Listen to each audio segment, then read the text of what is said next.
Bismillahirrahmanirrahim.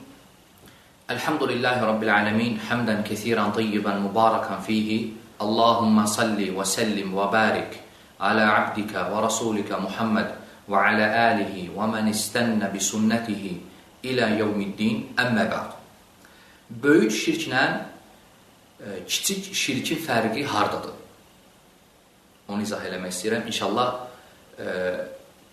əgər bu fərqləri bilsəniz, özünüz rahat fərqləndirəcəksiniz ki, böyük şirk və kiçik şirk.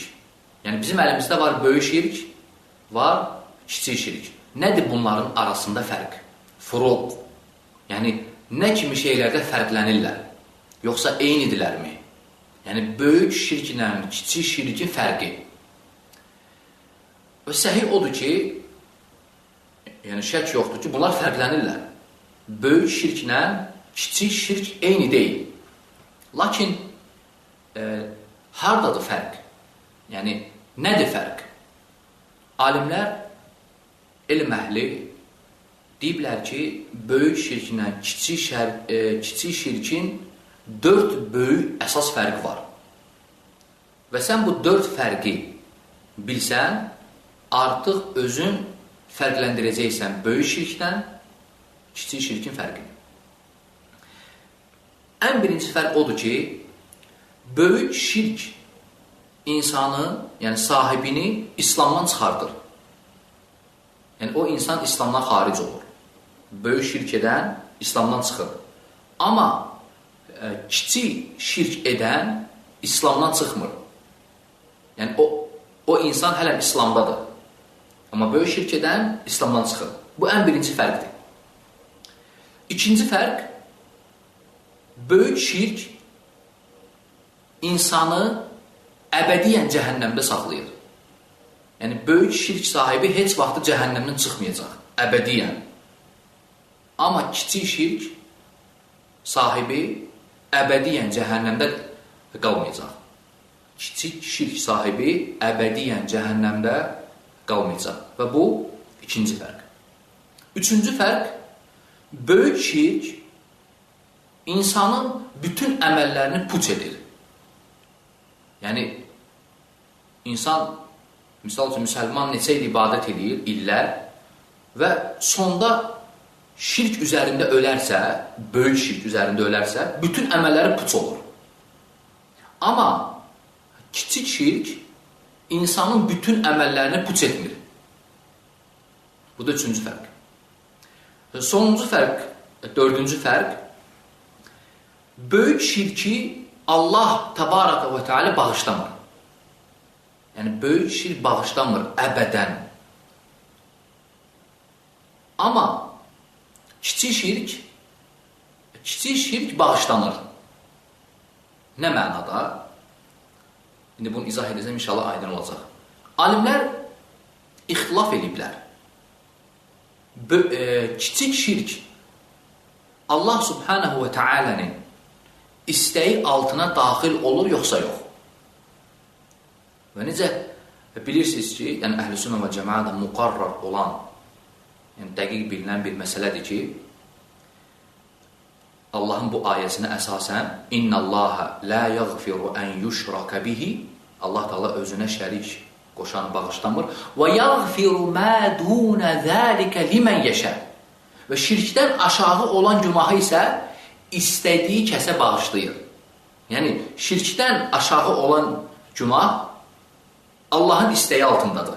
Allah Taala istəyəcək, onları bağışlayacaq. Amma şirki bağışlamır əbədən. Əgər o insan tövbə etməsə. Amma kiçik şirk alimlər ixtilaf ediblər. Elm əhli ixtilaf edib. Allahın istəyi altına daxil olur, yoxsa yox? Yəni, böyük günahlar sırasındadır, yoxsa yox? Bir qrup alimlər, bir tayfa alimlər deyiblər ki, böyük şirk, kiçik şirk böyük günahlar sırasındadır. Yəni, o təbəqədədir. Yəni, Allahın istəyi altındadır. Allah Taala istəyəcək, bağışlayacaq onu da. Lakin Bu görüşü deyənlərdən biri İbn Qayyim rahimehullah olub, öz kitablarında bu görüşü açıq-aydın tərcih edir. Lakin bir qrup alimlər deyirlər ki, kiçik şirk mütləq və mütləq qoyulmalıdır tərəziyə. Yəni, kiçik şirk mütləq tərəzidə ölçülməlidir. Kiçik şirk sahibinin, həmin o kiçik şirk qoyulacaq tərəziyə hansı tərəf, yəni günahlar tərəfə qoyulacaq və həsənətləri ilə ölçüləcək. Yəni, bir qrup alimlər deyiblər ki, mütləq və mütləq tərəziyə qoyulmalıdır. Yəni, amma bu o deməkdir ki, tərəziyə kimi əhvallar var axı. Ola bilsin, Allah Teala ondan qabaq səni bağışlasın, sənə şəfaətçilik edilsin və s. əhvallar var. Bu qrup, bu tayfa alimlər deyiblər ki, yox, kiçik şirk mütləq qoyulacaq tərəziyə və tərəzidə ölçüləcək.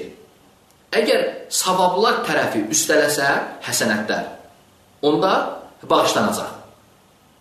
Yox, əgər kiçik şirk olan tərəf ağır gəlsə, o insan düşəcək cəhənnəmə və cəhənnəmdə yanandan sonra çıxacaq. Çünki qeyd etdik ki, fərqlər odur ki, kiçik şirk sahibi əbədiyyən cəhənnəmdə qalmayacaq. Xülasətul kələm, xülasə odur ki, alimlər ixtilaf ediblər. Yəni, bu dördüncü fərq odur ki, böyük şirk. Bunu yadda saxlayın, dördüncü fərq kimi. Böyük şirk bağışlanmır əbədən, amma kiçik şirk bağışlanır. Lakin kiçik şirkdə bu əlavə məsələni qeyd etdim sizə. Kiçik şirk alimlər ixtilaf ediblər. Təhtəl məşiyyə, Allahın istəyi altına daxil olurmu, yoxsa yox?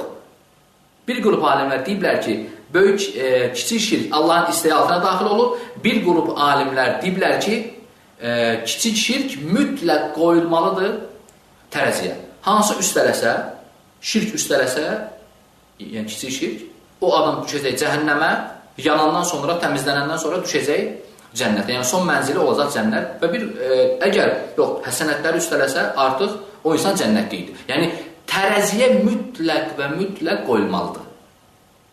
Yəni, bu görüşü deyən alimlər də var ki, bəzi böyük imamlar bu görüşü daha üstün sayıblar.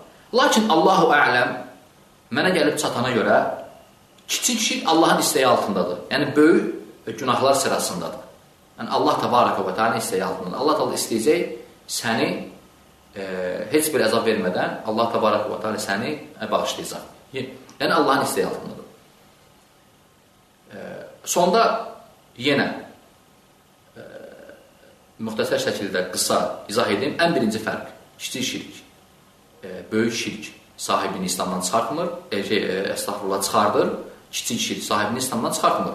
Böyük şirk insanı bütün əməllərini zay edir, puç edir. Kiçik şirk insanın bütün əməllərini puç etmir.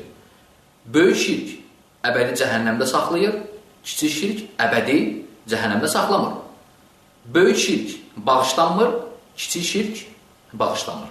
Və bu dörd fərq ən əsas furqdur böyük şirklə kiçik şirk arasında və belə hesab edirəm ki, yəni izah edə bildim və Allah subhanahu və teala istəyirəm ki, baxanlar və eşidənlər üçün faydalı etsin. Və sallallahu və səlləmə və barak alə abdihi və rasulihi Muhammed.